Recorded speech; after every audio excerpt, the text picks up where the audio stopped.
జరిగింది. ఇప్పుడు మొట్టమొదటిసారిగా మా ప్రయోజనాల కోసం బంద్ జరుగుతుంది. ఓకే. మా కోసం మేము బంద్ జరిగినప్పుడు మేము చేసుకోమా? ఖచ్చితంగా 6-100 అయినా బంద్ జరుగుతుంది. ఇప్పుడు బీజేపీ బీఆర్ఎస్ రెస్పాన్స్ ఎట్లుంది పార్టీల ఒక బీజేపీ బీఆర్ఎస్ కాదు, అన్ని రాజకీయ పార్టీలు ఇవాళ బంద్ బీసీలకు అండగా నిలబడుతున్నారు, బంద్కు మద్దతు ఇస్తున్నారు. అందులో ప్రధానంగా ఈరోజు బీజేపీ బీఆర్ఎస్ 2 పార్టీలు కూడా మద్దతు ఇచ్చినాయి. రేపు కాంగ్రెస్ కూడా ఇస్తుందని చెప్పి మేము ఆశిస్తున్నాం.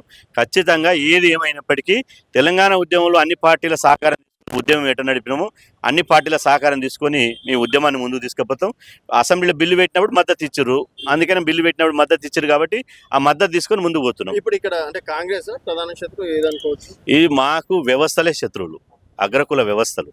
ఎందుకంటే మాకు రావాల్సినటువంటి వాటాను ఎవడు గుంజుకపోయిండు? మాకు రావాల్సినటువంటి వాటాను తన్నకపోయింది ఎవరు? కోర్టుల్లో కేసులు వేసింది ఎవరు? 42% రిజర్వేషన్లకు ఇవ్వకూడదని ఎవరు గల్లీ దాకా ఢిల్లీ దాకా పోరాడుతున్నారు? ఇవాళ మా మా యొక్క పోరాటం గల్లీ నుంచి ఢిల్లీ దాకా సెగబుట్టించడానికే మా పోరాటం. ఓకే. ఇప్పుడు ఇక్కడ అంటే రేవంత్ రెడ్డి గారు కావచ్చు, కాంగ్రెస్ మిస్టేక్ ఏం లేదనుకోవచ్చు.